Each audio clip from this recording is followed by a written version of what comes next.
Are you struggling with HangFire in your ASP.NET MVC application? It can be really frustrating when your jobs aren't in queuing as expected. But don't worry, today we're going to tackle how to check if HangFire.JobStorage is instantiated and keep your application running smoothly. I totally understand your concern. It's a common issue for developers when the connection to the HangFire database is lost. You want your application to keep functioning, but you also need to ensure that jobs are queued once the connection is restored. You're not alone in this.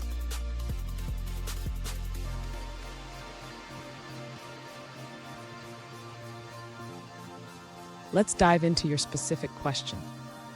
You mentioned that your application throws an exception in global.asax when trying to use SQL Server JobStorage. You want to check if JobStorage.current is initialized before queuing jobs. Sound familiar? Let's explore how to handle this. So what's happening here? When there's no connection to the HangFire database, your application throws an invalid operation exception. This can be a real roadblock, especially if you want your application to keep running smoothly. Let's break down how to handle this situation effectively. Stay with me.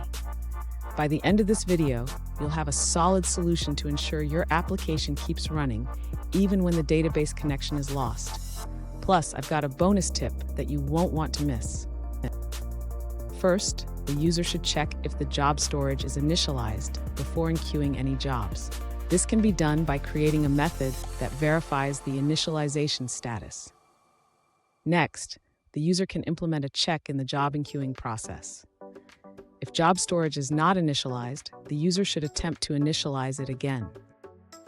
After that, the user should wrap the job queuing call in a try-catch block. This will handle any exceptions that may occur if the connection is still not available. Finally, the user should log any exceptions that occur during the job queuing process. This will help in diagnosing issues when the database connection is not available. Fun fact, did you know that HangFire was created to help developers manage background jobs easily? It's a powerful tool, but like any tool, it needs to be used correctly to avoid hiccups. Now let's look at the answers provided by other users. An alternative approach suggested by a user involves installing HangFire packages and setting up services in your ASP.NET application. First, install HangFire.ASP.NET Core and HangFire Core. Then, in your startup class, register HangFire services with SQL Server Storage.